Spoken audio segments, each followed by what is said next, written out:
after the tea and nice tasty snacks, I welcome you all to the first session after the inaugural, which is on leveraging technology, ensuring safe cities, and the importance of city surveillance.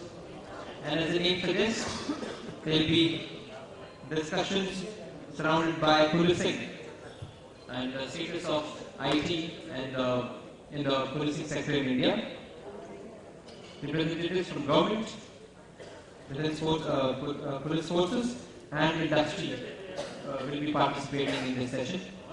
The session will be like, first we will have a leader's perspective with a presentation, then we will have two presentations from industry experts, then it will be followed up by a panel discussion with a moderator. So for this session, I now invite our honorable guests, panelists, speakers for this session. And I start with Mr. Gaurav Dwivedi, CEO, MyGov, Department of Electronics and IT, Ministry of Communications and IT, Government of India. Sir, we welcome you on stage with a round of applause. Then I invite Shri Ranjan Dwivedi, Director General, Home Guards, Uttar Pradesh Police, our guest from the state of Uttar Pradesh. Sir, we welcome you to New Delhi.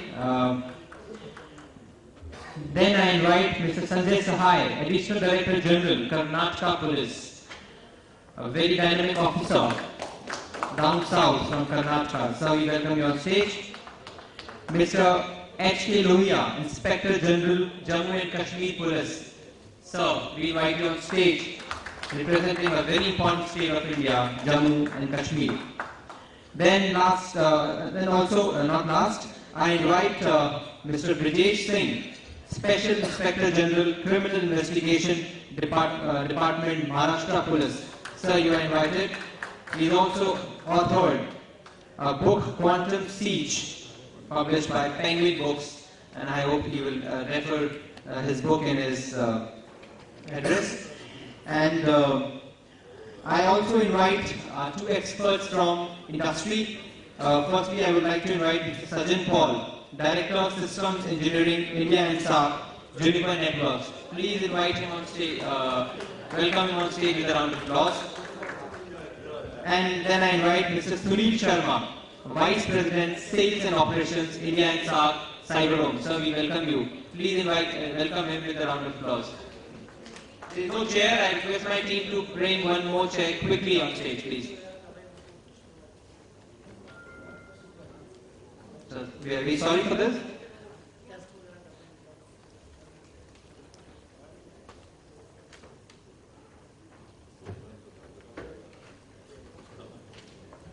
Thank you, sir. Due apologies. So here we start with it. I'll first invite, for a leader's perspective, I invite Mr. Gaurav Dwivedi, CEO of MyGov, Ministry of Communications and IT, Government of India, for a presentation. Sir.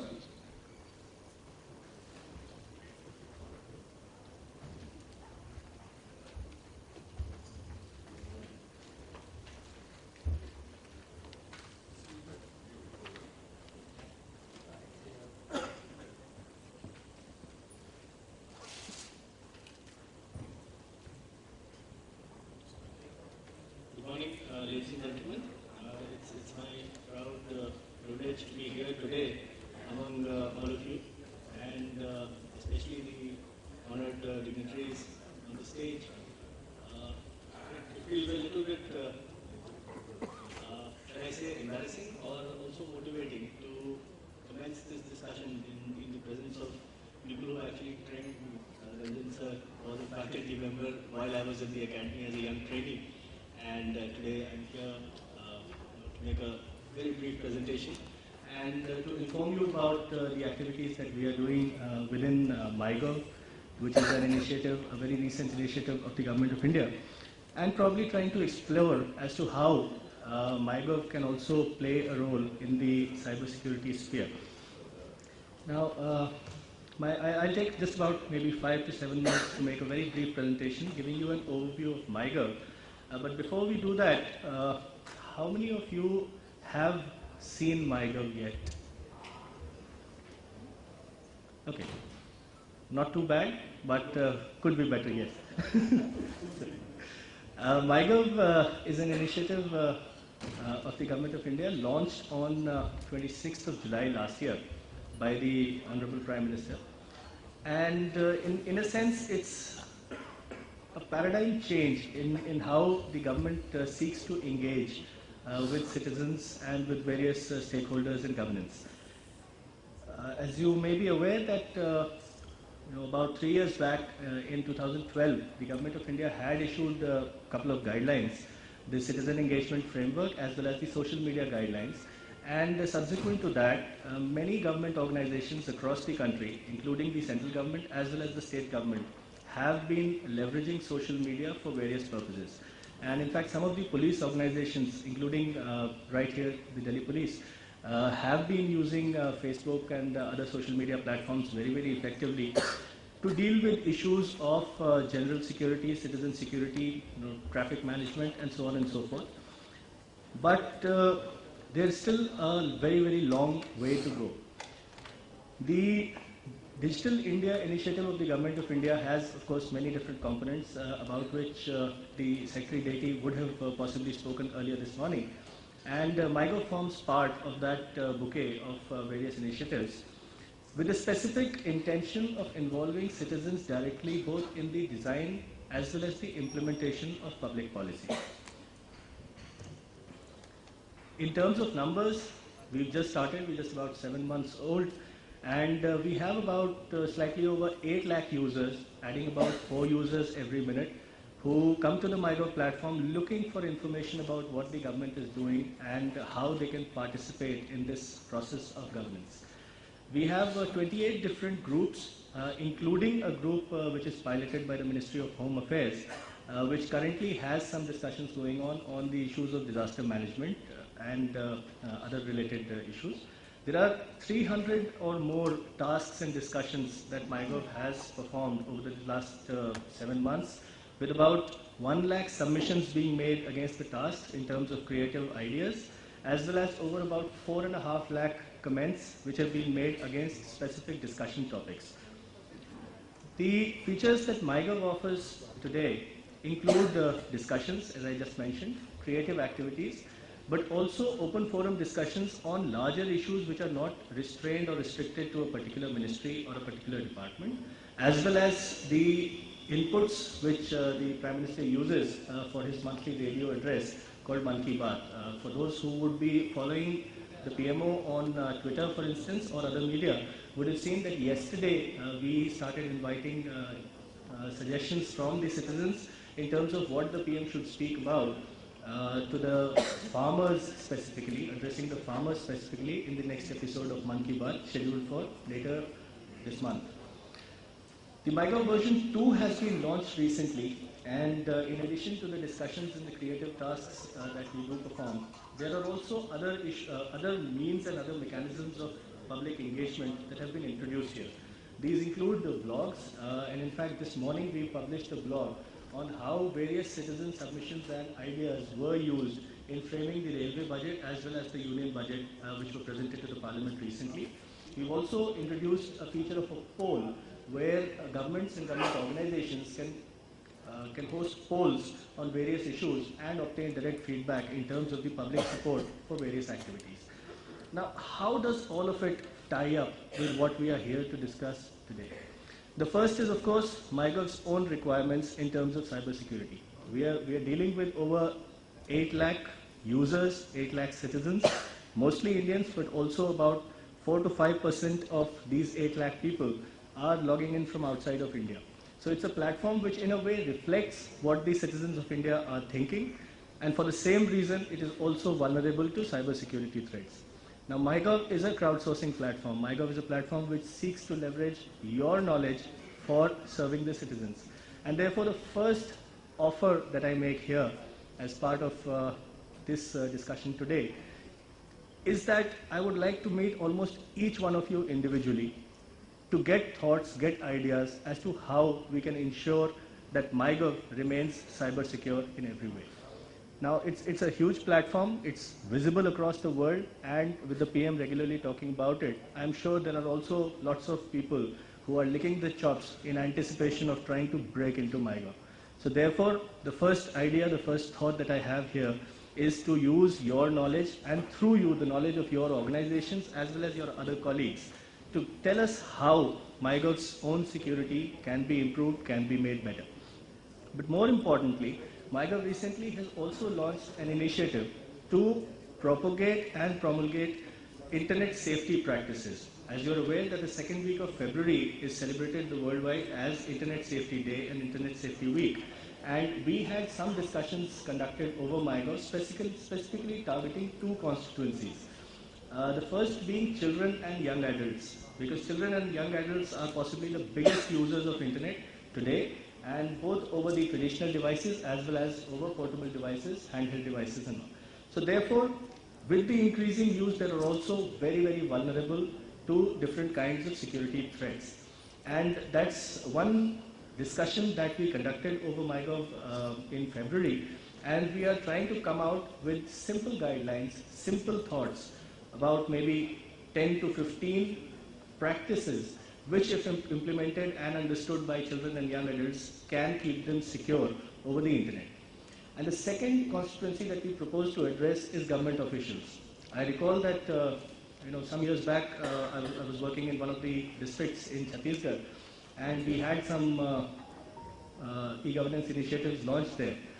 Going on an inspection to one of the tehsils, I found that next to the computer there was a piece of paper stuck to the wall with some names and some gibberish written on it. Wondering what it is, I asked somebody, so that these are the usernames and the passwords for the application, so that if one chap doesn't come, then the others can use them to log in and continue providing these services. While of course, this is being interpreted by those users possibly to mean that there are two keys to every Almirah, so if somebody is on leave, the Almirah can be opened and the file can be taken out, even if one of the assistants is not available in the office.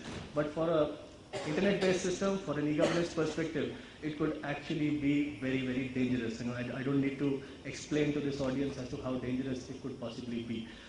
So, and this is probably just one example. There would be hundreds of similar examples that you could also recall anecdotally. But the idea is that we do have a large number of guidelines in place. We do have a large number of instructions in place. Agencies like CERT-In have been doing a marvelous job in terms of issuing guidelines, in terms of telling the government agencies as to what all to do to ensure cyber security. But somehow these things tend to be very, very technically complicated. The language in which they are presented are quite complicated, and therefore many of the people, especially those who have just been introduced to this cyber world, are not able to understand and appreciate. So the idea that we are proceeding with is to have, again, 10 to 15 simple guidelines in simple layman's language, which our office assistant working in a remote tehsil or a remote block somewhere in the country can possibly understand. And I would look forward to your comments and your suggestions also as to how we can make these guidelines more interesting. But coming back again to the specific topic of this particular panel, this particular session, is about citizen security and safer cities. Now, there is no discussion currently going on MyGov with regard to citizen security. There are many police organizations, central organizations, as well as state polices and specific city police organizations who have come onto the social media, as I mentioned earlier, to involve citizens in the process of making their neighborhoods and their cities safer. But these discussions are also probably restricted today to only the technical experts. And we want to bring these thoughts onto the public platform. MyGov as a platform is open to everybody, so we don't want any, we don't ask for your educational qualifications or your professional qualifications as to what do you know and what is your qualification to say so. It is simply an idea that you may have. The technicalities, the technology can be worked out subsequently, but we believe that it is essentially an idea, the seed of an idea, which really brings forth all progress.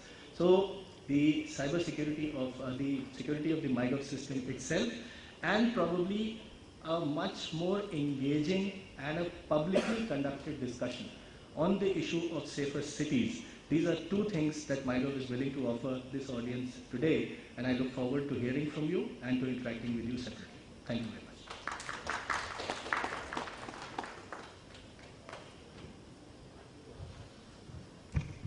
Thank you very much, sir. Thank you for sharing the insights of my governance in the country. Now we have two industry experts with us, and after their presentation will be followed up by a discussion.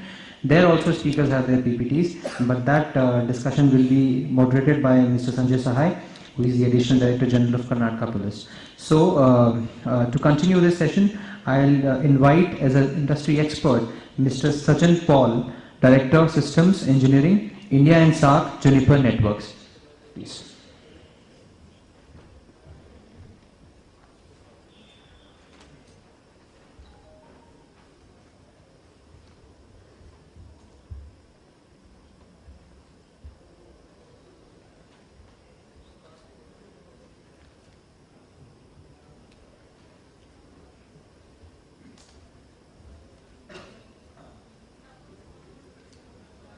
Good afternoon.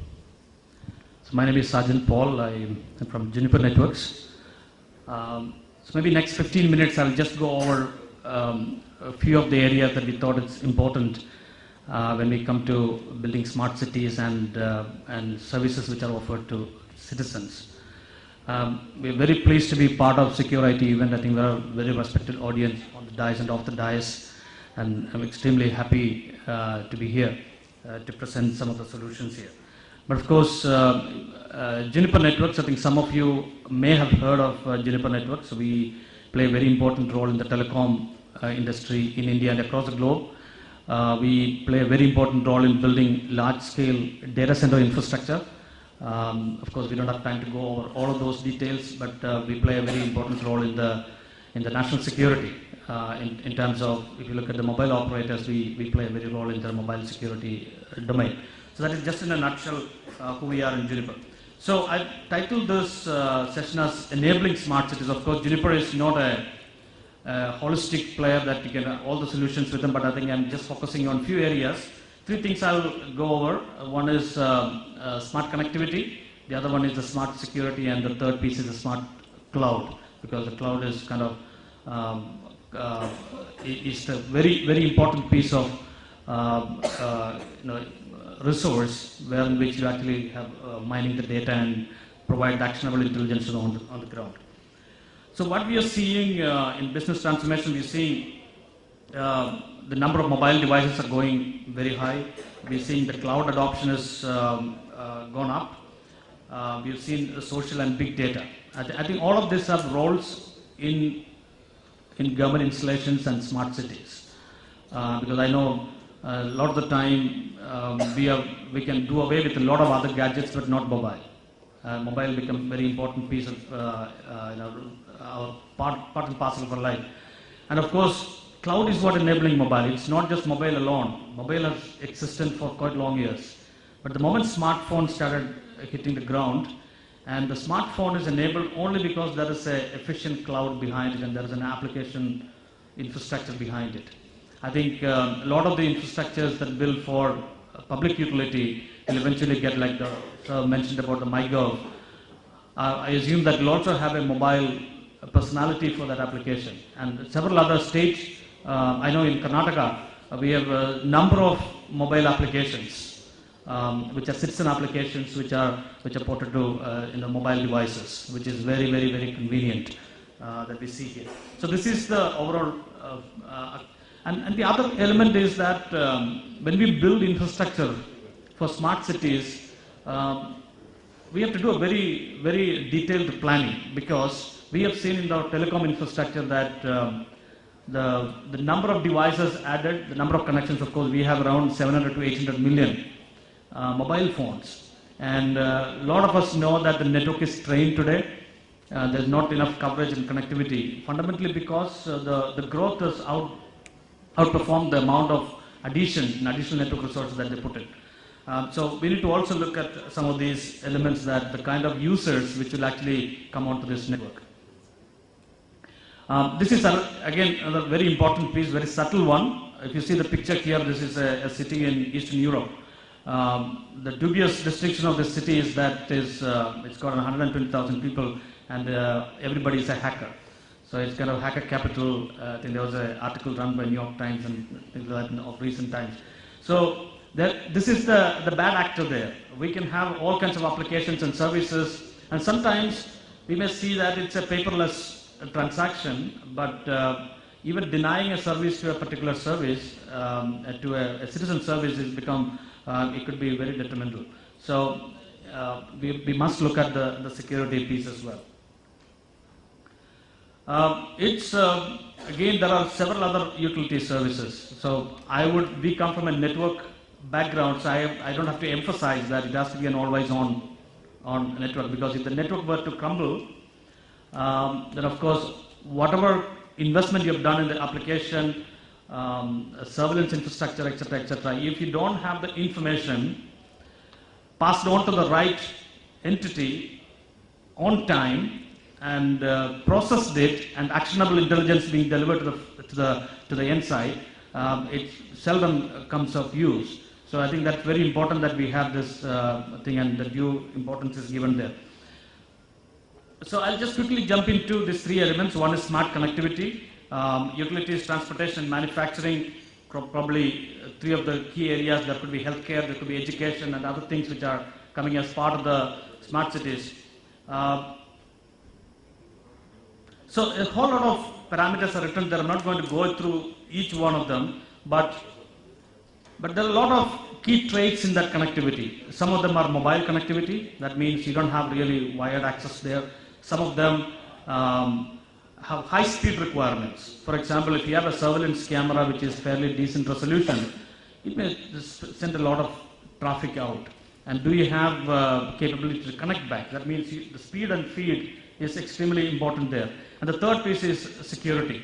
If the feed is compromised, or there is a denial of service on that particular feed, then if you trust that camera for certain information and there is a denial of service on that particular device, then it is like you are taking hostage of a security guard. It's as simple as that.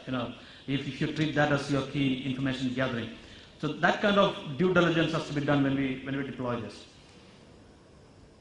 And the challenges and drivers are growing number of and sophistication of attacks. We are seeing that, of course, I'll not go into details, but we are seeing there are number of unique attacks which happened in 2014.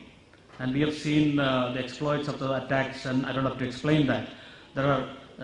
This is a very active underground organization. As told you earlier, that there are state actors, there are a number of people who dedicated into attacks, and they will certainly target some of these areas. And of course, limited IT staff and resources and limited IT budget. So these are all issues. So what Juniper does is we build the rugged security routers. Maybe it is one part of the whole solution for utilities, telecommunications, manufacturing, resources, then transportation and tactical military. So these are ruggedized systems which can be deployed in any kind of battlefield kind of conditions. We do that for a number of telecom operators when they, the typical state of cell sites, which are in locations where sometimes inaccessible and sometimes you don't have sufficient temperature hardening and things like that. So these are devices which are meant to work in all extreme conditions.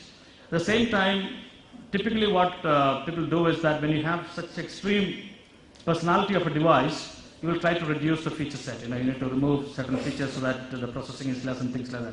But I think we have managed to put few features which are purpose built for.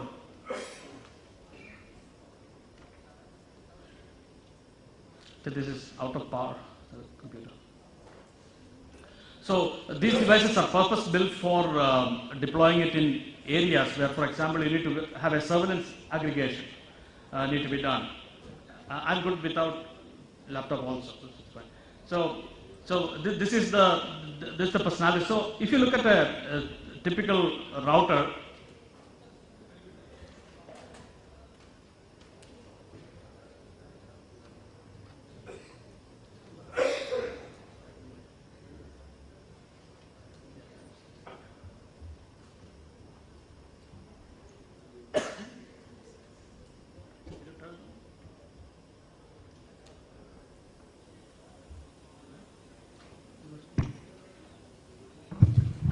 Yeah, so the personality of those routers is that it's not just giving access to the network, but it is also a security device. That means any devices that you connect to that router become naturally setup, which is availability and uptime that we provide to the service providers. The other element on smart connectivity is that we see a lot of Metro Ethernet type of connectivities which are coming up, and for a surveillance camera to work, typically we need to have a Metro Ethernet type of connectivity because the amount of bandwidth required for higher resolution video. So we have actually come up with a ruggedized Metro Ethernet secure device which will actually give you as per EMEA forum certification, and also certain security features like encrypting video right from the port.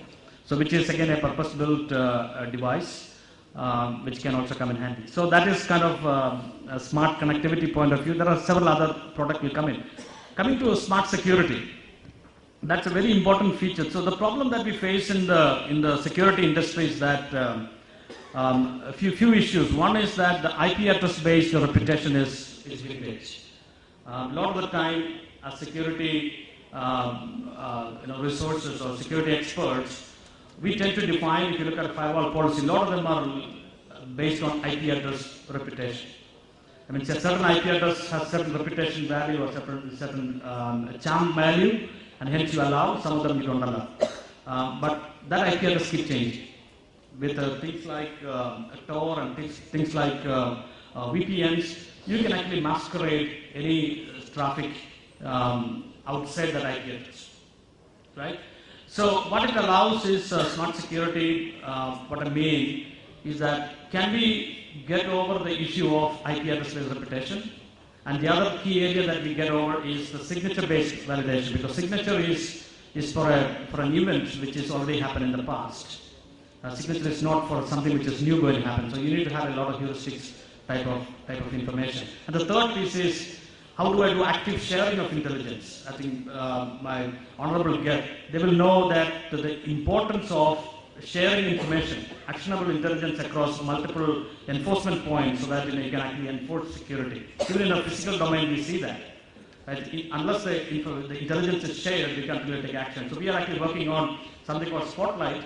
What that allows is take feeds from across multiple enforcement points, take fingerprints, digital fingerprints, and then come up with an actionable intelligence. It's as good as a big data mining in the security realm, and then give you actionable intelligence which can be applied to the devices which I mentioned earlier, the smart connecting devices. That means the security intelligence can be applied right at the perimeter. So that's on the smart security. We have also done a few things on the anti-malware or predictive malware protection and things like that. We don't have time to go through all the details. And the third piece is on the smart cloud. When we look at the number of sensors, if IoT or even just take surveillance alone, the amount of data which comes to the data center is quite huge. And it needs to be processed in real time if you have to take any actionable intelligence out of that. A lot of the time, you need to take video analytics. A lot of the time, you need to take artificial intelligence to react to that. So in that case, you need a very, very robust data center. So we build a large-scale, scale-out data center framework. Juniper has a complete cloud platform under the name of Contrail, which is a cloud platform. If you want to build a cloud infrastructure, we can actually ready to deploy cloud infrastructure based on OpenStack, which is available, which is with an SDN overlay. I'm putting up a lot of acronyms, but we don't have time to go through all that. But this is a ready to deploy cloud platform called OpenContrail that we provide. And we also provide the infrastructure for the data center called MetaFabric. What MetaFabric does is it creates a scale-out data center. For example, Sir mentioned MyGov, or there are several other government services. The typical characteristic of the data center is that there is scale-up. That means in times of need, you need to scale up. And then in times of maybe a natural calamity or disaster or certain festive season, you will see a scale out, which means If your capacity is X, you may have to do 2X in certain peak times. How do you do that? People normally go to hosted service providers like Amazon Web Services or Google or anybody hosting in India. Say that you don't have to invest money in doing the 2X for a period of time. So what the data center infrastructure, which we call the metafabric architecture, allows you to seamlessly do a scale-out framework, and we deploy it in several customers in India. So that is the metafabric architecture. So I kind of conclude this. I talked about smart connectivity, which is building the next generation network for smart cities or smart infrastructure. Smart security, which is giving collective intelligence and active intelligence sharing with real-time enforcement. And the third piece is on the smart cloud, which is giving you a scale-up and scale-out architecture based on OpenStack and SDN framework. So those are three elements which I spoke about. I think when the panel discussion takes place, we can discuss further on some of these solutions. Thank you.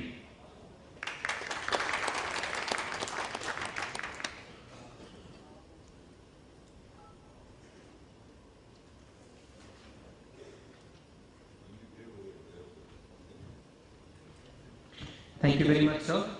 And to continue with the industry perspective, we have second industry presentation by our expert, Mr.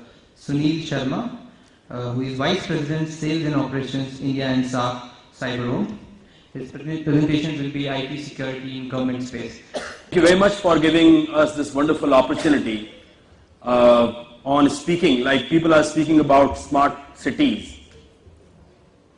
We have been hearing smart cities concept, smart, the lights concept, everything is coming to this smart level. But I just want to tell you that today there's a huge gap. Like when Gaurav was talking about eGov, I think fantastic initiative. But the kind of audience which we have today is 8.5 lakh. Am I right? And you know the population of India, and we know the huge gap which is coming up. But at the same time, when we are building and when we have started taking these initiatives, I'm sure that there's a time period which we are talking about and moving forward. How do we can build the smart, everything smart, but how do we secure?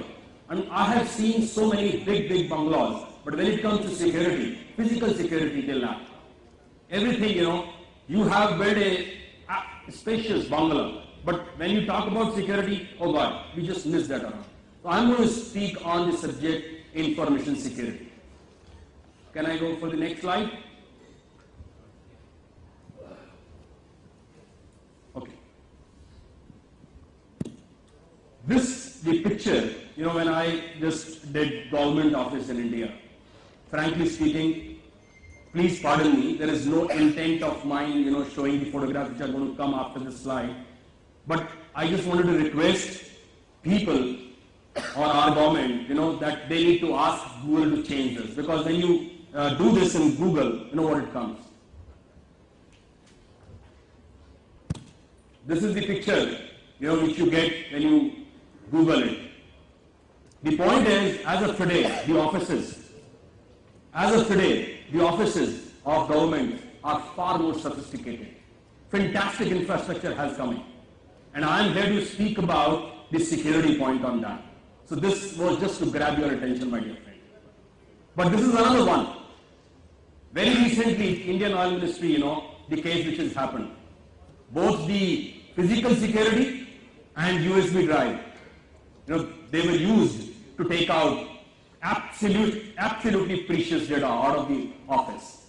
Another thing yesterday, Economic Times, I don't know how many of you have actually read this, but this is the news which is talking about Pak cyber firm found accessing computers of Indian bureaucrats through malware. This is yesterday's Economic Times, sir. And this is the news, where Dr. Gulshan Roy has commented something, and a lot of people, like Dr. Gulshan Roy is from CERTIN. So this is what is happening. What do we do next? There is another data which I picked up. It's like 78 Indian government websites were hacked in 2011 to 2013.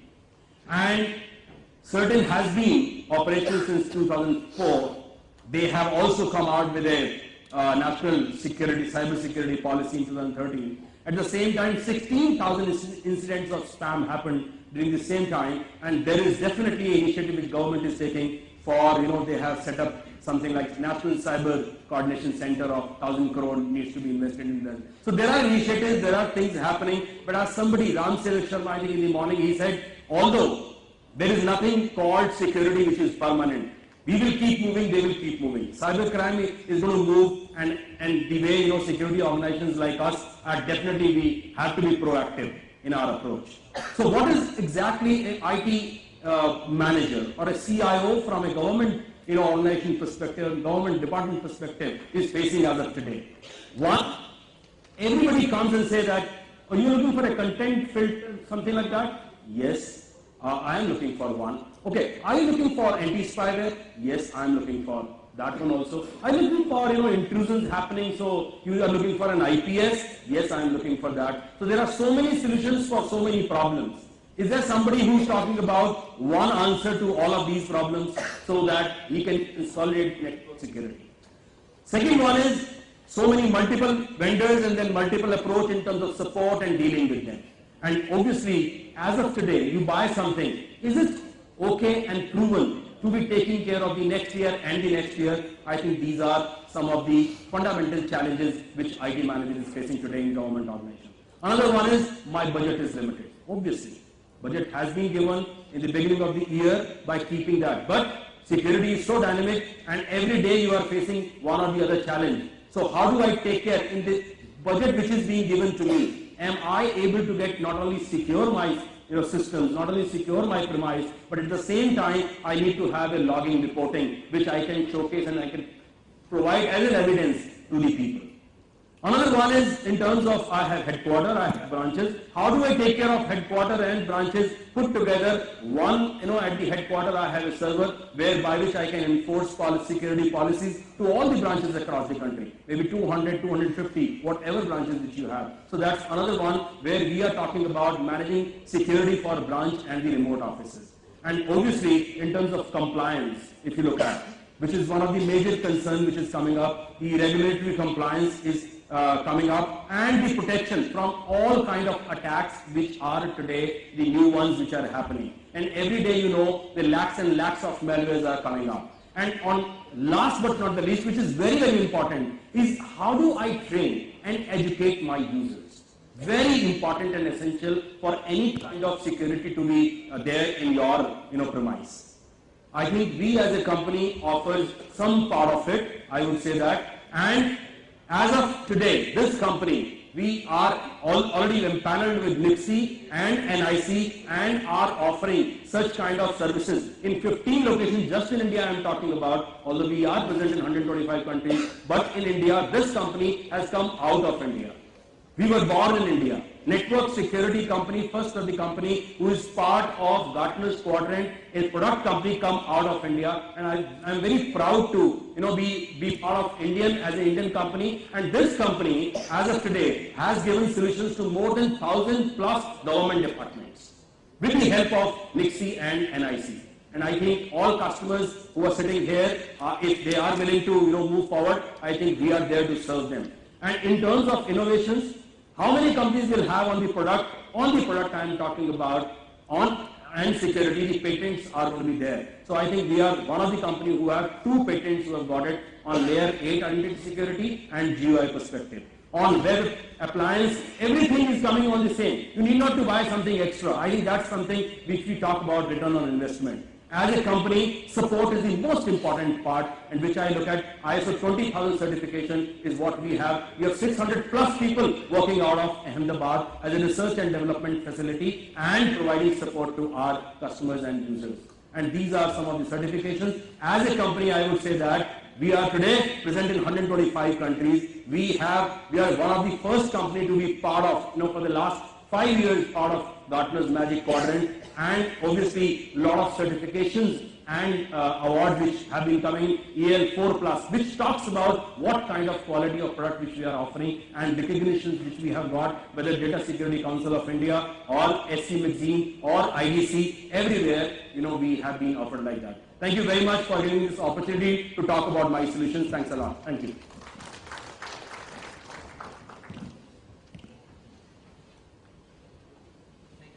you very much, Mr. Sharma. And now we will continue with the panel discussion. And this discussion will be moderated by Mr. Sanjay Sahai, Additional Director General of Karnataka Police. And sir, there are some deputies with some speakers also, so if you can please.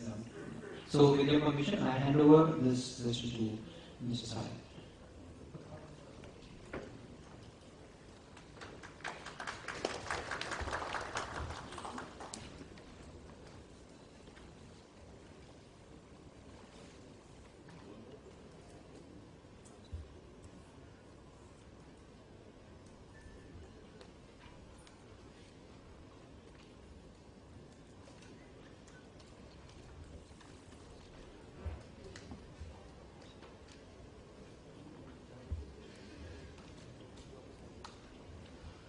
Good afternoon, friends.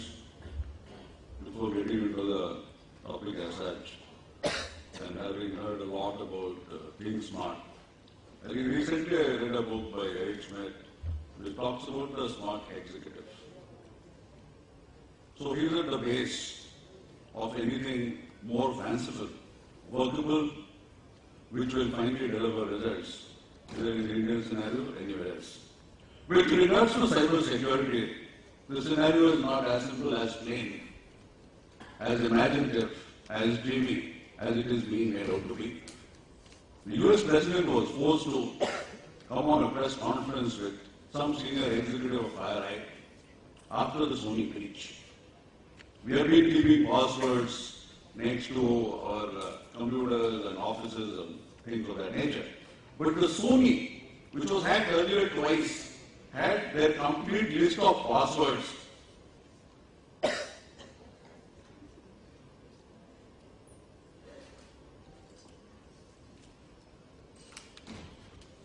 They had their complete list of passwords on one of their files, and that led to whatever happened. So currently what is happening in the US is a request for a $14 billion funding for cyber security. Number two, there is an executive order which has already been passed for sharing cyber intelligence between corporations and between corporation and the government. And thirdly, the underbelly of FBI, CIA, Homeland Security and the like, and also underbelly of all multinational corporations is being created there as a National Cyber Security Intelligence Integration Center.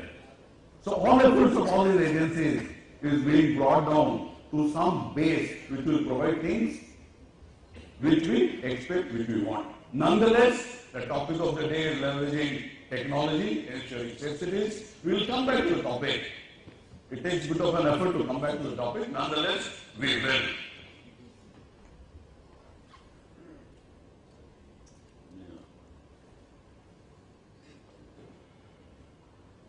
Correct. So whatever we talk about security in today's world, where terrorism, which affects, I think, nearly every single individual on the face of the earth, finally it gets to a place what we call as the Homeland Security. This was America's response to 9/11, and within 13 months' time, they were able to create Department of Homeland Security, which happens to be, as of now, the philosophy, blueprint, and future of policing globally. So this incident has been a watershed in modern human history, 9/11, and 26/11 certainly has been a watershed in our history. What happened? What transformational changes took place at that particular point in time was that internal security and technology came to the public domain. I have been in service since 1989, and internal security, policing and the like was something, it was treated to be something very far, something very different from planned development, corporate, and all sorts of enterprises. So it's something it will be done, police will attend to it, and there the matter will end. Today, surveillance has become ubiquitous.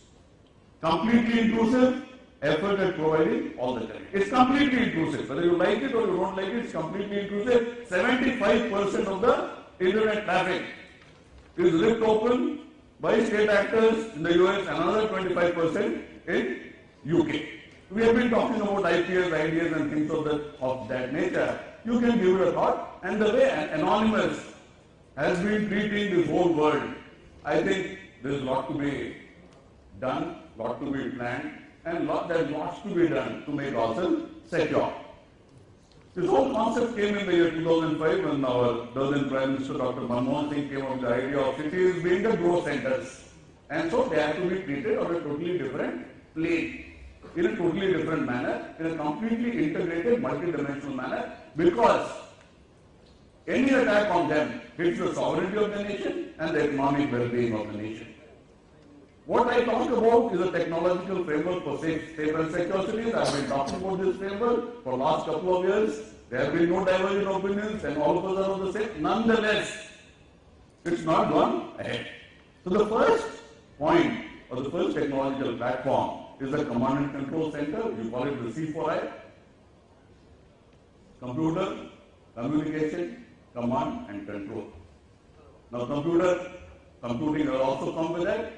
And with interoperability, that is C4I, intelligence also comes there. Second is cyber security and interception systems, all of you are aware of.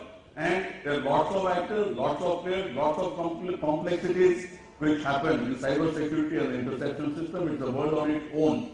Next is city-based video surveillance system. I think that presumably is the topic of the day, and I'll talk for another 5 minutes on that particular topic before I request other panel members to share their views with you. The next is the Tetra radio network. In most of our terror attacks, what happens is there is a complete loss of communication between the police higher top brass or the police leadership and the political leadership, and I presume that there is also a complete loss of communication between the people who are actually into operations and the police leadership. This primarily happens because of the clogging of the GSM and other networks of that nature. There is a network which is known as the terrestrial trans radio, created by same European Telecommunications Union in the year 1998, and that is something which is parallel to GSM on the public safety side, and so it has huge number of safety features, accident and disaster related issues, and never fails because the whole communications systems nerve center is under the control of the police and all other parallel agencies or sister agencies which work with the police in case of a natural disaster or bomb explosion and things of that nature. Next is the geospatial technology is supposed to be the third eye. And finally, an ERP solution, RDBMS integration, which finally throws up a homeland security architecture, which at the time being, we talk about only of the mega city.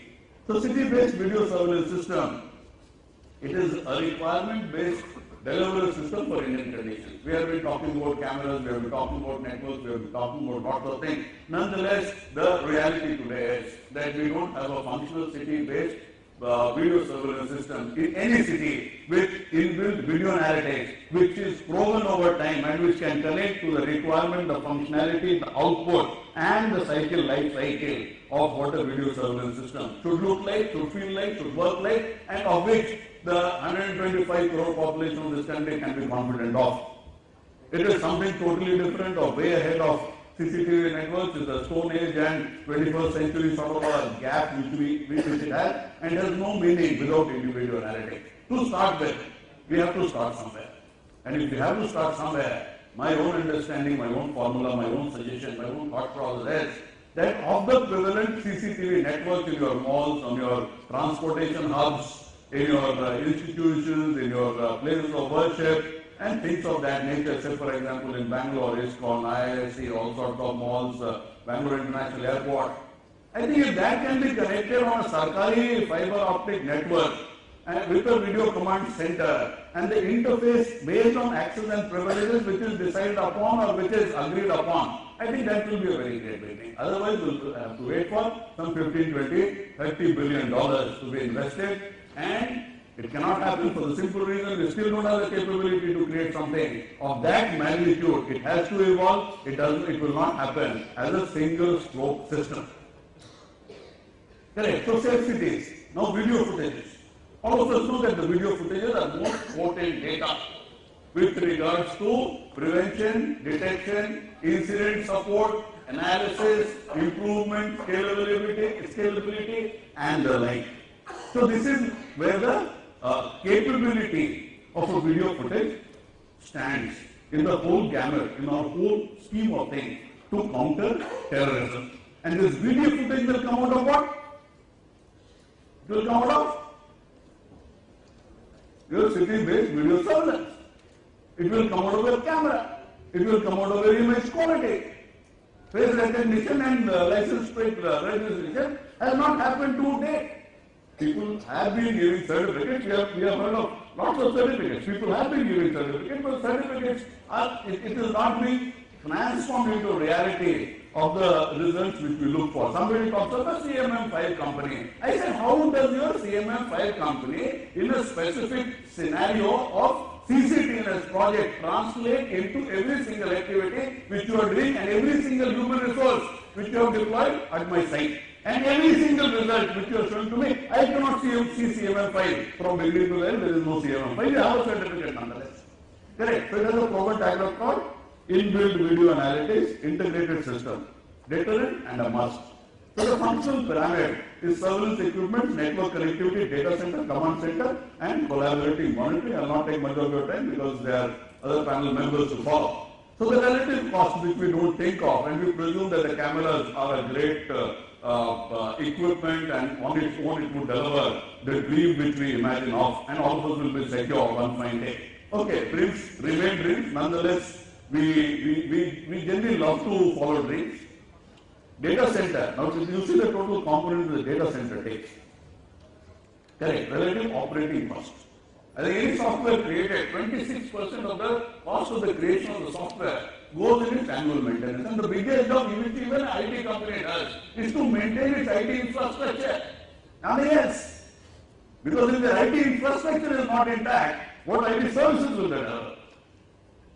Simple standard ERP softwares, globally accepted, maintained, operated upon like SAP. Companies find it difficult to deploy SAP in totality in their organization. So that is with regards to execution, and I'm not talking about the government. I'm talking across board. So somehow this capability, I think, it has to come into the Indian DNA. Moving further, correct, how it will happen? Execute, evolve, consolidated, upgrade, scale. Correct. So this is my formula. Evolve on what? On image quality, metadata usage, analytics, network, video command center, requirements, functions, output, delivery match. This is what you have to evolve on.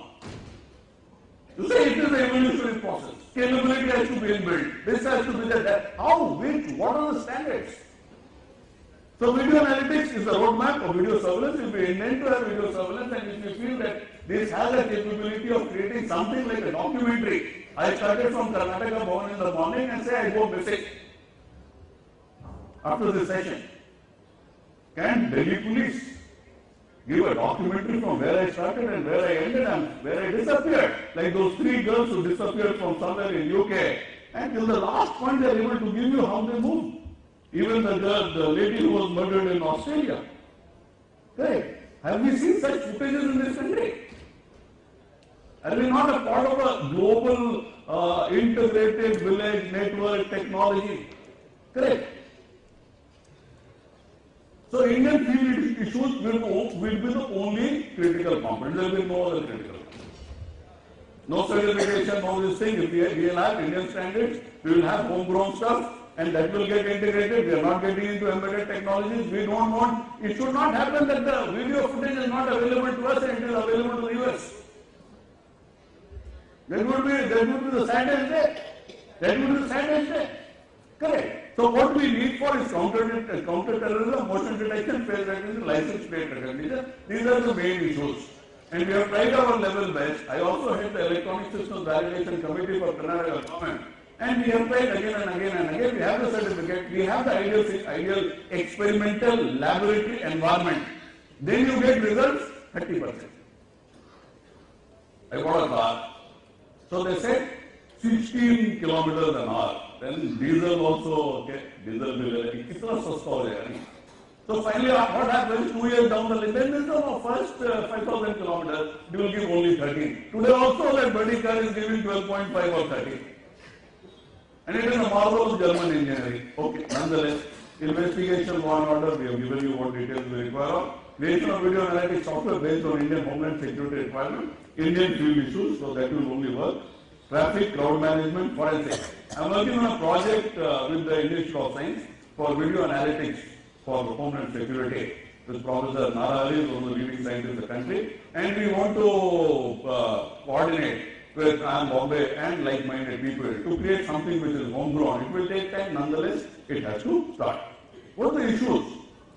I think this presentation with a single-minded objective, that the fraternity here would create standards, SOPs, other procedures, understand the tender and the tender process of which we are also to be blamed, and end of the day find a workable solution to creating the first kernel of city-based video surveillance system in India with video analytics.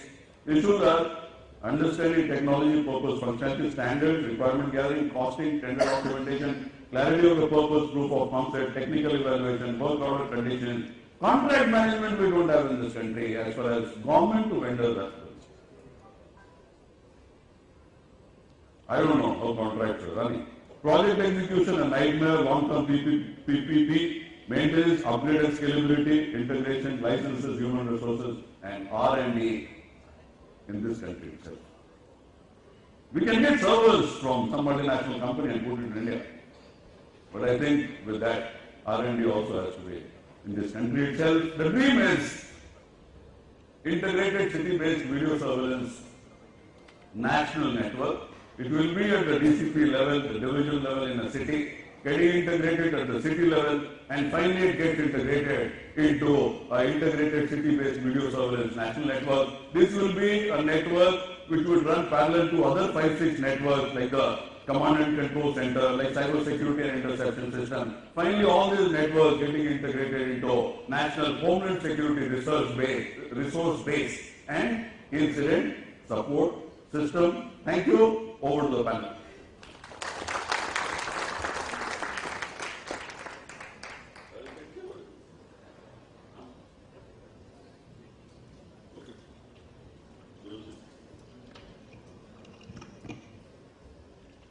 Now I will request Sri Ranjan Dwivedi, Director General Home Guards, Uttar Pradesh Police, to give his presentation with regards to the topic which we have been talking about. Well, thankfully I don't have a presentation, but I'll just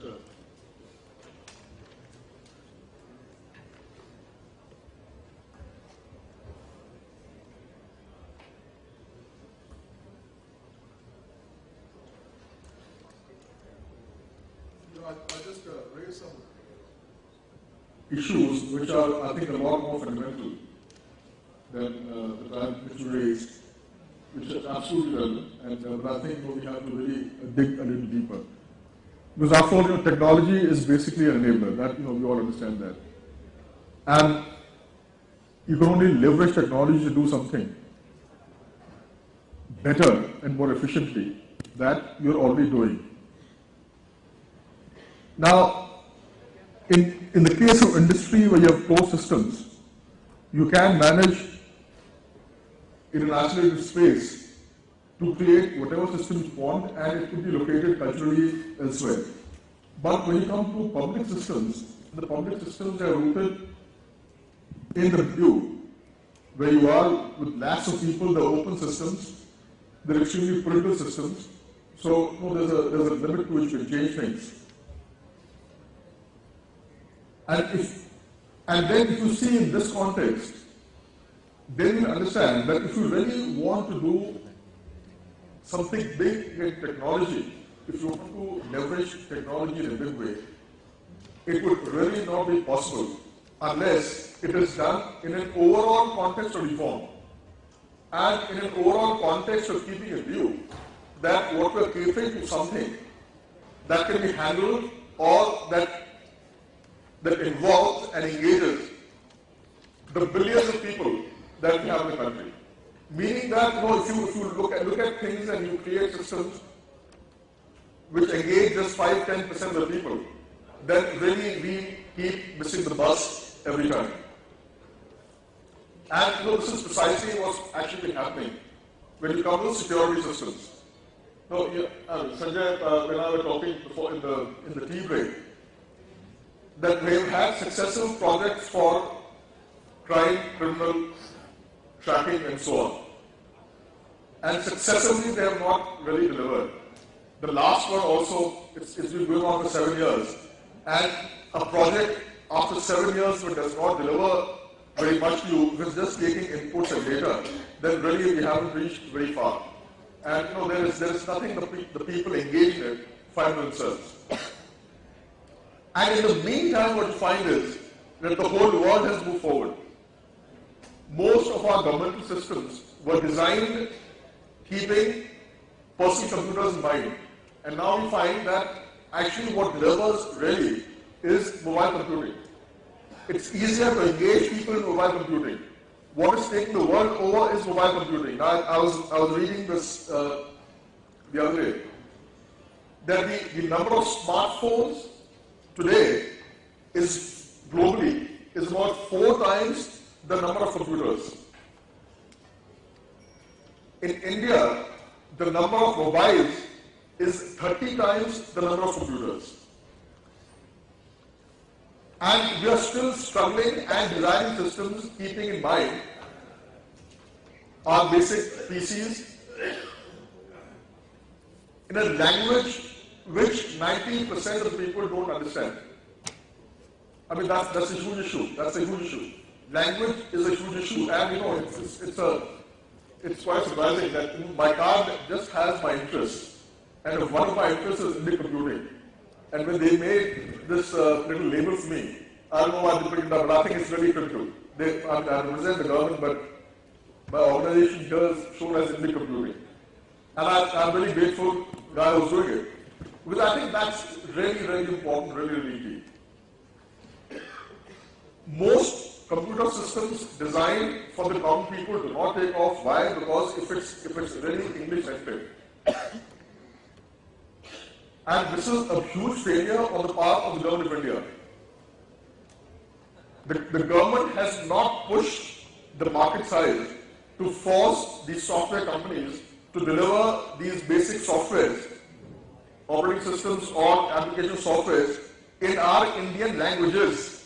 Now, mind you, I'm saying languages, it's not just a question of English and Hindi. We have language groups which are larger, much, much larger than countries and where they have language-specific software available for the last 20 years. Look, the first time I bought a Palm in Bangkok, this was in 2000, the OS was available in Thai itself. Windows was in Thai. Whereas here, Indian language Windows came in much, much, much later. And that is because we managed this, 5-10% of the people really mattered. They were doing a little bit, not really mission critical stuff. And the government did not leverage its position to push the software manufacturers into catering to Indian languages. And unless we do that, then we do not expect to have a secure society or a secure environment. Now, and this whole issue of mobile computing, that again shows very, very severe challenges on the security aspect also. Like most of us, even here in this audience, we are looking at PC-based security. But now, with 4 times the number of phones doing the same thing as your PC was doing, and how many of us have really subscribed to any security for our mobile phones? Now, you just mentioned, Sanjay, that 75% of internet traffic goes through the American systems, balance 25% through the British. Now, I was reading the other day that this little company called Gemalto manufactures 30% of the SIM cards. Now, Snowden, he gave a lead that the British equivalent of the National Security Agency the GCHQ. Yeah. Now, the GCHQ, they sold lakhs of encrypted keys hard-coded in SIM cards of this company. Now, government agencies do remind you. And if government agencies do this and the kind of cloud they always have on manufacturers, you can imagine that, what is the level of security that we're really enjoying. And the clarification came within 1 week from the company stating that it wasn't so many cars and it wasn't so serious. And the comment was that in 1 week, how could you really establish that how serious really it was? So, meaning thereby that we are living in a very unsafe world, very insecure world. With the advent of mobile computing, it's become even more secure. We are not prepared, and gradually the emphasis of all the mobile phone manufacturers and smartphone phone manufacturers is on market share. Security is not really their concern. There's so many apps, lakhs and lakhs of apps available. Now there's some malware which even demands a ransom from you by getting into your phone, jumping into your data and says, "Now you pay too much money and I'll unscramble your data." So there are huge challenges that are appearing there. That's at one level. At a more ground level in the government systems, you cannot really have a smart city unless we have sorted out our basic governance issues. The compartmental way, many people sitting over here are from government. The compartmental functioning that exists in the government. Departments don't talk to each other. Ministries do not talk to each other. There is complete abhorrence of any data sharing. And in the absence of data sharing, there is very little smartness that you can achieve. 2001, I was working in Geneva. In 2000, the motor vehicle database was shared even by the private insurance companies. The guy, the insurer came there, he checked, he saw my, because the registration certificate equivalent. He logged in. He said, "Okay, this is your car." He saw my license. He said, "This is your license," and he worked out and he gave me a proposal right there. On the basis of the expertise my car had gone through, its age and everything, the database he had as a private insurer. Then the car systems. I left midway. I left Geneva midway and came back. And their number plates, they go with the person. They don't go with the car. So what you do is when you leave the country, you just deposit your number plate in a letterbox. And would you believe I did that? After 3 months, 5 months balance of my registration, I got a refund from the Swiss government. So these are the systems operating this, and they had my address, they had my Indian address, and this. So unless database sharing is done in a big way, you can't really have any great smartness operating. In terms of CCTV security and so on, or smart cities and camera-based security. In Lucknow recently, we introduced a modern control room, and there was suddenly a plethora of good, fast-moving cars all over the place. But at least, and in terms of anecdotal evidence, because I don't have any research evidence on this, I don't really think that has impacted crime in a major way. Why? Because unless your basic systems are improved, unless your basic record keeping is improved, unless that is completely computerized and it links up with whatever advances we are planning, you will be investing a whole lot, and the value derived would be a very small amount. So, these are just the initial comments I want to make. And later, as a group, as the discussion progresses, if there are any questions, I'll be happy to respond. Thank you.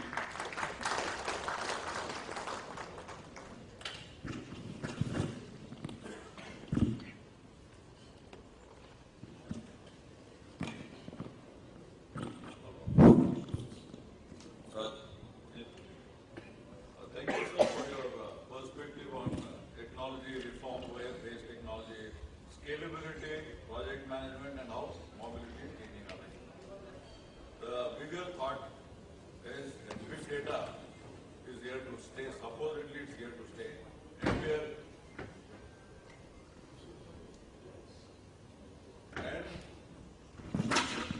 We are moving from transient data to latent data. What it will throw up in the days to come, either or you or me. Center for Communicable Disease in the US, it happens to be the model for lot of research in big data. Now I would request Sri H.K. Lohia, Inspector General, Jammu and Kashmir Police, to give his presentation on ensuring safe cities.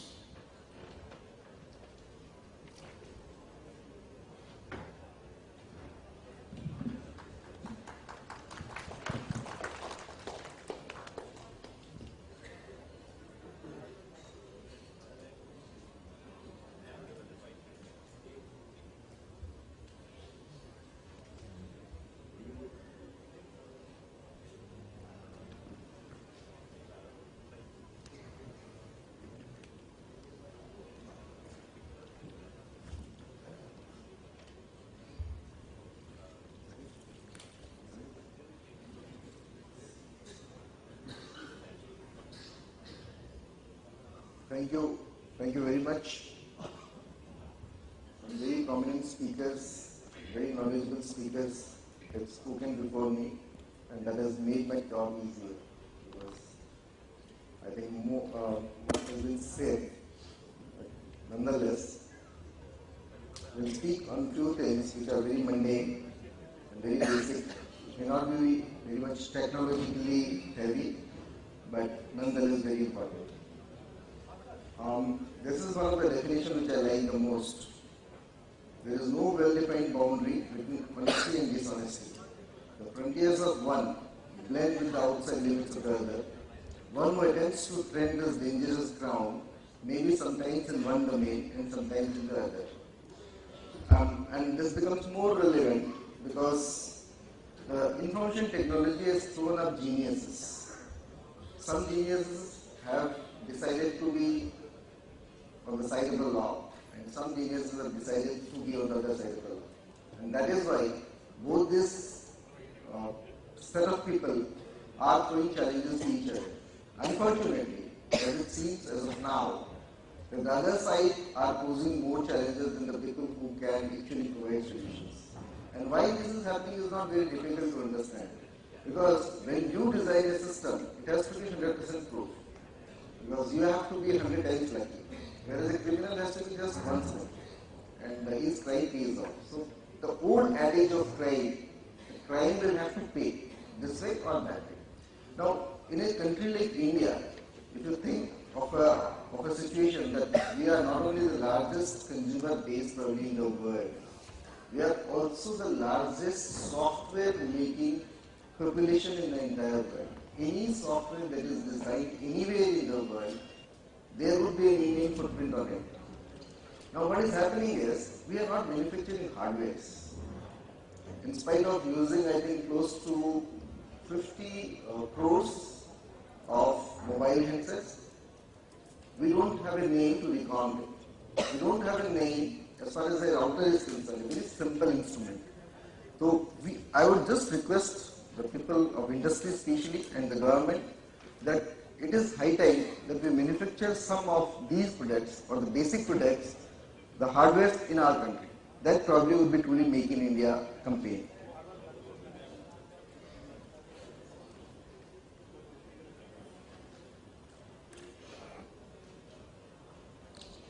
This dial-up connection is showing. Can we move this? Oh, it's not. Mouse.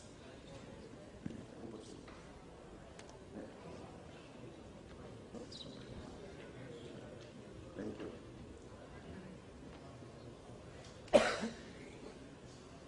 Now, these are very elementary things.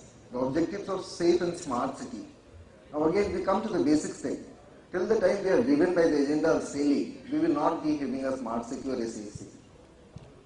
Because in a country of our dimensions, our diversities, our problems, till the time, as was very rightly said in the morning, speaker quoted John Kennedy, that I am safe as long as my people do not have that anger or that fear or that fire in themselves to harm me. Because ultimately, all you can be doing is dissecting a crime scene. If the people who are ready to commit a crime and without fear for their life, then all we will be doing is just dissecting the crime by analyzing the video footage. So the first thing that we should do is to keep our population satisfied, and that cannot be done only through technology. It has to be done by government policies to see that people are employed. And in a country of 125 crores or so, the employment is a big challenge, and we will have to really address those issues. Command and Control Center, as has been very rightly pointed out, C4I, you can add D also to that. The question is, what is the command center? What will it command? Where will the data come from? If the data is not there in the command center, it will not be do much. Again, safe city architecture. We will have to, rumor is a big problem in our country. There is a rumor, something has happened, and then all kinds of things start flowing. There is a panic, and then panic reaction, and more use of this. So there should be a system within the smart city domain or the architect which should be able to address to the people, especially at the time of crisis or disasters. Nothing much.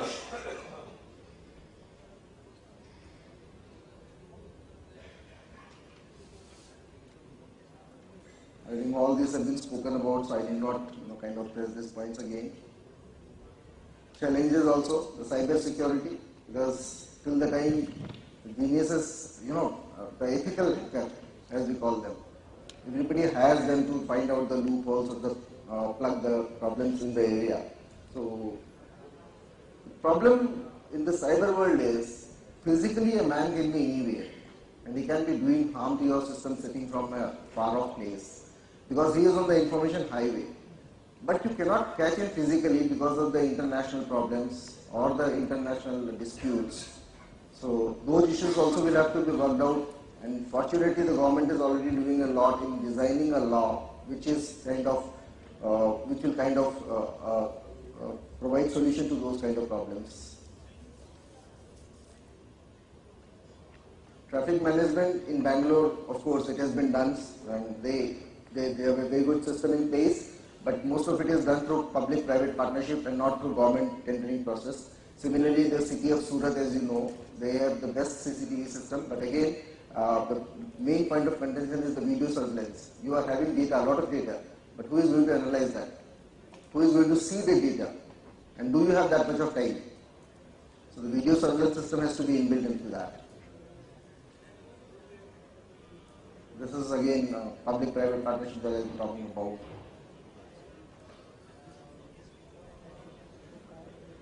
Made in India, as I said, till the time you gel your software with the hardware and then produce it, because otherwise every time there is a complaint that the hardware that you are using, may it be Cisco or may it be Juniper or may it be anything, there are embedded chips which transmit your data to the country. So the answer lies probably in Make in India.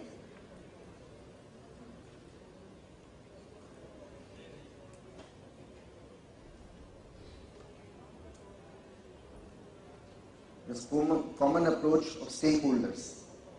Stakeholders are the population. They are the most important component, and they are the most neglected population. They happen to be the most important stakeholders in any scheme of things.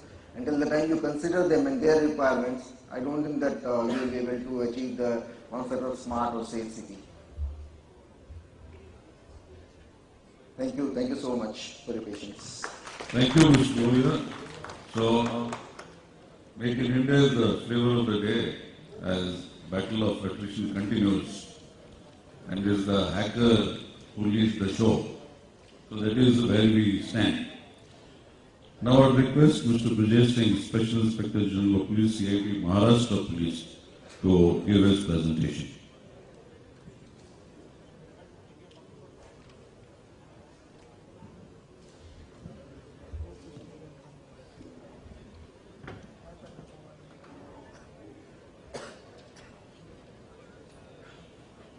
I don't have a presentation, but few points to make. 26/11 was the first time a terrorist organization used a control room. And these people were monitoring various things. They were monitoring, our media, let me use the term, was immature enough to show when helicopters were hovering up. And there are people from the command and control room who were giving orders to the terrorists, telling them that people are dropping now.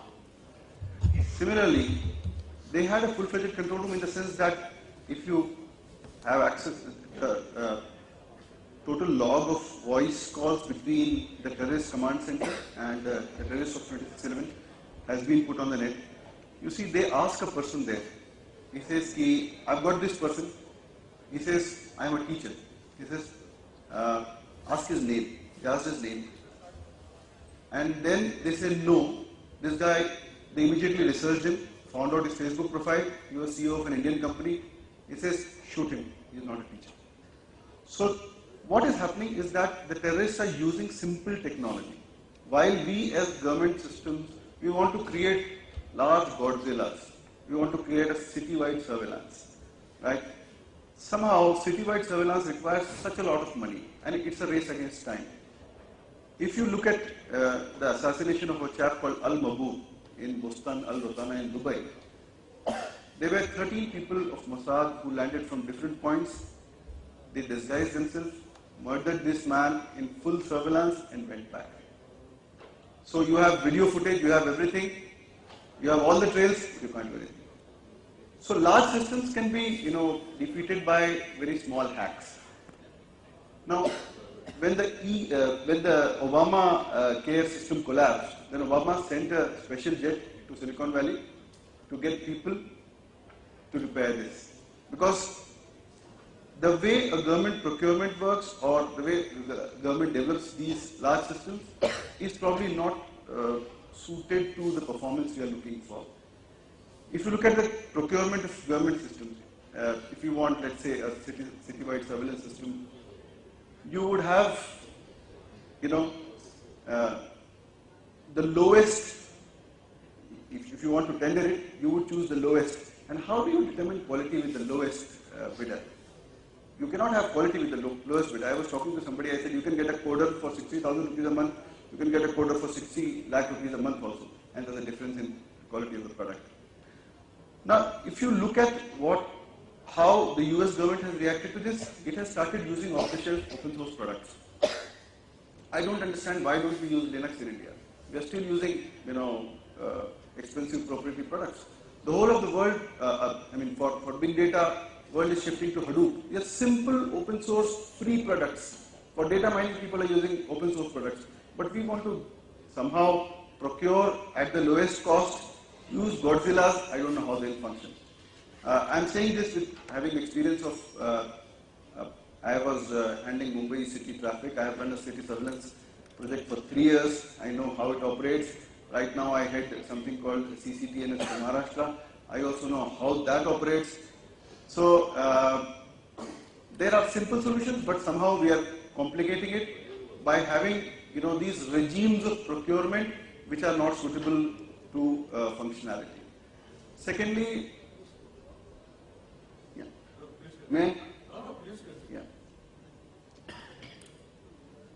Similarly, there is no innovation going on within our governmental system. So for innovation, let's say, if you require a very different kind of environment. You cannot have innovation in a bureaucratized, command and control system. If you look at terrorists, what they are doing, if you read the Al-Qaeda manual, they have completely defeated technology by going free of technology. So there are very specific instructions in the Al-Qaeda manual which talk about not using technology. How are you going to surveil them? If they are not going to use technology, how are you going to surveil them? So citywide surveillance is not, and technology is not a panacea for everything. You will have to develop intelligence on ground, and you will have to develop response capabilities. You would have to primarily also develop resilience, not only in terms of IT infrastructure, but in terms of physical security, in terms of disaster management, in terms of your society. You would have to see, it was an amazing thing which happened in Bombay, that after the train blast in 2006, the city was up and running the second day. The trains were running normally. This is resilience. The terrorist wants large impact, but if the city is up and running the second day, it has resilience. Now, this is something which would be ultimate answer to terrorism, not developing large systems. we should develop systems, but when it comes to India, things get very complicated. Like Sai sir was talking about automatic number plate recognition. We have tested a lot of products, it doesn't work in India. Because in foreign countries you have standardized number plates. You try half of the number plates in vernacular. Something has been written with, it looks more like a painting. There are various kinds of designs, sizes, and I think none of the automatic number plate recognition systems I've seen has an efficiency of more than 70%. So also, let's say if you try to apply this in Mumbai, the vehicular density is more than 1,117 vehicles per kilometer. Now which number plate are you going to read? And what do you do with this large amount of data? You don't have the capability presently to analyze that. Even if you analyze that, do you have the response capability for this? I used to run 225 CCTV cameras for Mumbai city. We had a huge video wall. Now, we also were deciding for 5,000 cameras for Mumbai city. Without video analytics, and video analytics is something which is learned. A simple video analytics solution which works in some foreign country is not going to work here. If you talk of facial recognition, the level of complexity in India changes. Where would you focus? In Mumbai, in every, in the table, space of this table, probably 15 people are standing. So the level of complexity which we deal with in India is very, very different from what solutions work in foreign countries. I think we'll have to go for indigenous solutions. We'll have to change the system of procurement of government. We'll have to have in-house innovation.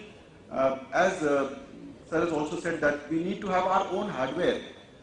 If you look at Chinese hardware which is being cheaply used world over, it has some kind of embedded code. We have seen the Huawei case here. The US government found that many of the components which it was using for its airplanes and defense systems had embedded Chinese code. Now, we say that we are doing very well in the field of software in the world, but we are coding mules. We are not producing any of the big products. We are just coding for other people. So, with such kind of intellect in our country, I think it's time that we build our own hardware, we build our own software, and even in the governmental space, we start innovating. Thank you so much.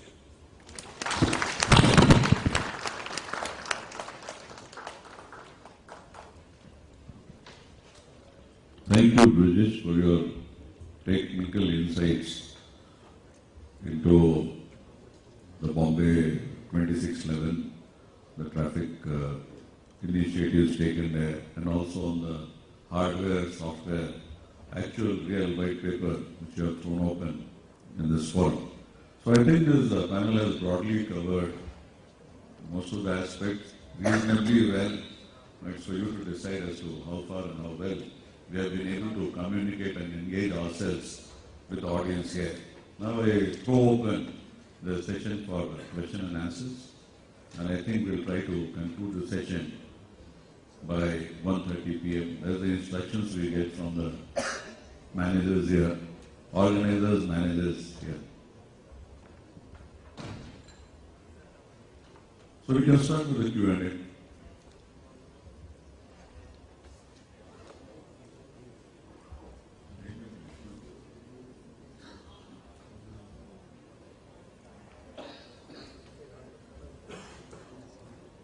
No questions?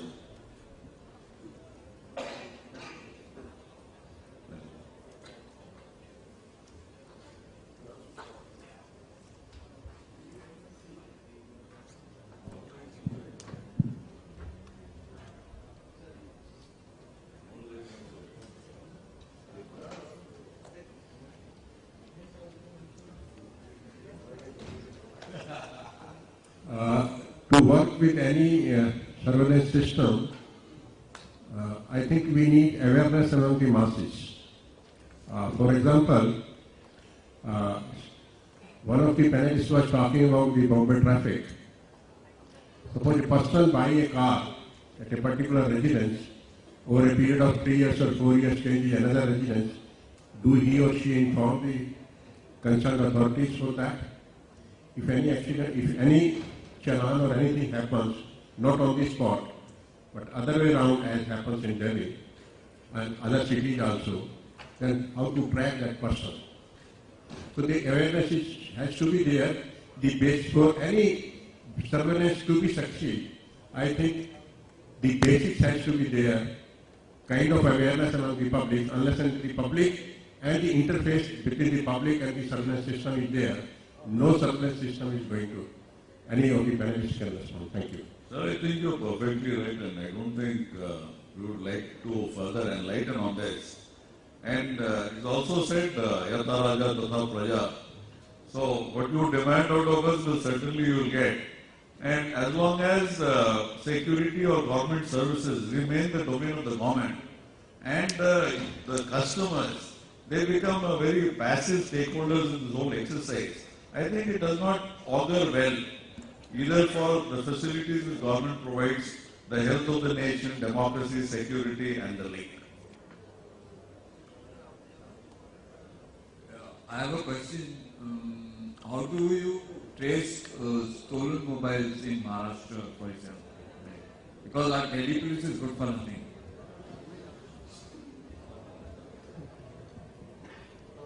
It's a specific question. So, see, stolen mobiles, the problem is that we have to get data from the service provider.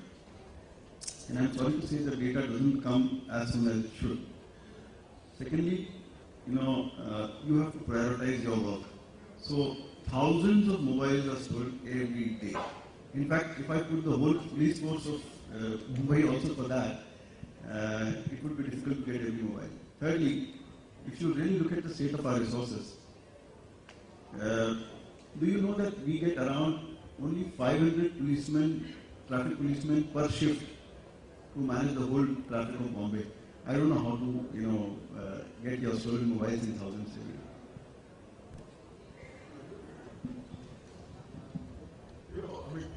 On a lighter note, considering that we are sitting in Delhi, then for the sake of our skin, we just say that around the country we do this way, including Delhi. One last question. I have a question. We know what type of traffic we have in Delhi.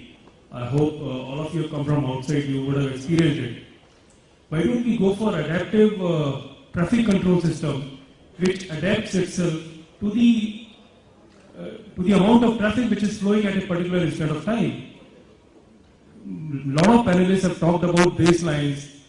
Why don't we go for it? Instead of talking about the big things, modernizing video surveillance and things like that, we can do a lot of things. And you brought out that there is possibility of manpower in police forces. I agree with it. So why don't we go for automation at base levels so that the system automatically adapts to the requirement? Okay, we have that in Mumbai. We already have that. So there is an automatic load balancing based on, there is a pixel counter which counts the number of cars. And there is an automatic load balancing. See, but this is all to adjust slack, right? If your system doesn't have slack, where will you adjust it? If all your signals in all directions are always full to more than 100% capacity, what are you going to do? If you have like 70% thing, so you can adjust the slack somewhere, by giving priority to, let's say, a particular node, but it does not happen. We already have this system, and I'm sorry to say that at these levels of saturation, it doesn't work. Just we have a last question, and please keep it short. Sure. So I represent the Data Security Council of India, but however, the questions were in terms of what I've been reading online and from other sources, in terms of what surveillance and how it's really evolving. So specifically in terms of what the panel spoke about in terms of delivering technology. So I think there's a case where Delhi police used drones recently when there's a riot situation and they were monitoring the riot situation with drones. So similarly, there are other cases worldwide where social media has been used to really pinpoint the epicenter of some sort of outburst, and the police has been successful in terms of catching hold of those culprits. So how do you really see technology integration happening? I mean, we spoke about certain things in terms of video surveillance and other aspects, but what do you really feel? I mean, just a brief line in terms of technologies which are evolving, and how do you plan to integrate that? See, first and foremost, this integration will take place when you have a mainstream technology. And my own personal understanding is my take and not that of the panel, is first and foremost you need an ERP. I was talking to somebody with regards to the same Tetra, some expert who had come from Sweden. So I asked him, how can we integrate Tetra with the ERP? Is it technically feasible or not? He said it's technically feasible, but commercially it's not viable. And they will not be able to get into a venture of that nature. Now you're talking about drone. Correct. Drone is another technology which generally runs independent of any other thing. And finally, when you come to a command and control center, which does not mean only the specifics or the criticals I talked about. What is more critical than what I have already elaborated upon is that every single system finally should get integrated into one integrated monitor. And that should be sufficient enough, both by way of technology and by way of that police manager who is sitting there to understand. And the information available, whether it's visual or data or whatever, should be enough for a common police manager to take a well-informed decision. So that ought to happen, but we have to start somewhere. And that initiation of that process of integration is yet to start in this country. Sorry, in the course of discussion, I was just discussing with my colleague here. And I was just thinking, because I know in UP also we are battling with this whole issue of crores of rupees required for surveillance cameras on the streets and this and so on. Now, it just came to my mind that probably we are trying to, we are ignoring the fact that in India, we already have hundreds of private cameras on the streets, in the sense that the people, Indian streets are people packed, and almost everybody has a camera over there. And if some creative methodology you can think of, crowdsourcing video information from these people, as you do see sometimes happening, on television networks, that some public person has caught a footage and provides it. Now, if police works in this huge crowdsourcing fashion, and you are able to integrate all this, capture it, geocode it, and the advantage is that there, in our case, when we have these cameras over there, and someone trying to interpret the information.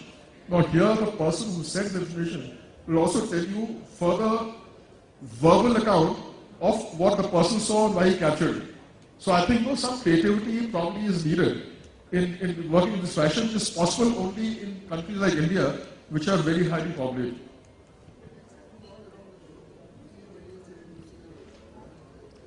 Sir, I think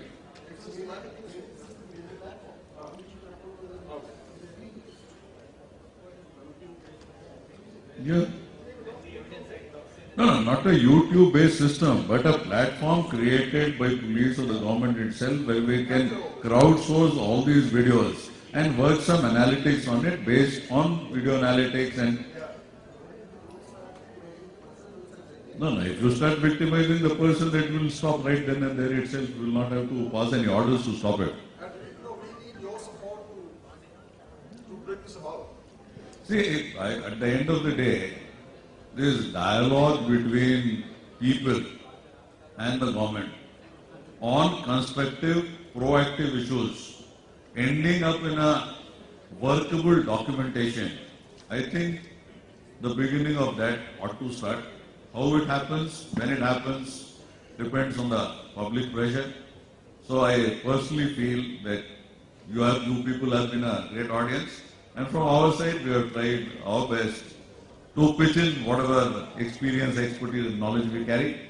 I, on behalf of the audience and the organizers, thank each of the panel members for having put in their might for this very successful session. Thank you. Have a nice lunch.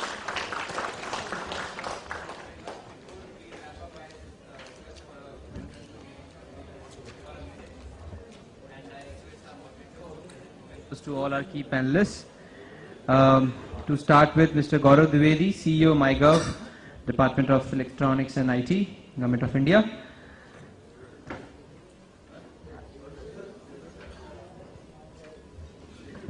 Okay, it's a pleasure. It's a pleasure, Mr. Dwivedi presenting memento to to Mr. Gaurav Dwivedi, and then I request Mr. Sahai to present a memento to Mr. Ranjan Dwivedi, a guest from Uttar Pradesh. Yeah. To Mr. H.K. Lohia, Inspector General, Jammu and Kashmir Police. Thank you very much, sir. Mr. Brajesh Singh, Special Inspector General, Criminal Investigation Department, CID, Maharashtra Police. And our esteemed industry experts, first Mr. Sajan Paul from Juniper Networks.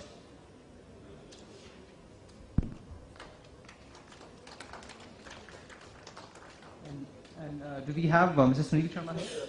He just left. Okay. Thank you very much. And a group photo is requested. If it will be with the mementos, that will be really great. And I'm very sorry. I request Mr. Ranjan Dwivedi to present a memento to our moderator, Shri Sanjay Sahai, Additional Director General, Karnataka Police. And it was a very good and informative session. Thank you very much for that. And a group photo, sir, just for a minute.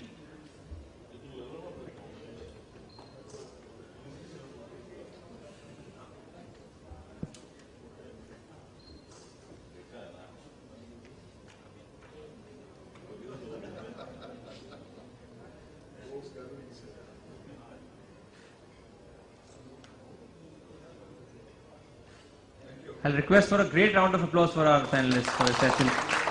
And here we break for lunch, and see you all at round 2 for the next session, which is on securing big data and protecting business.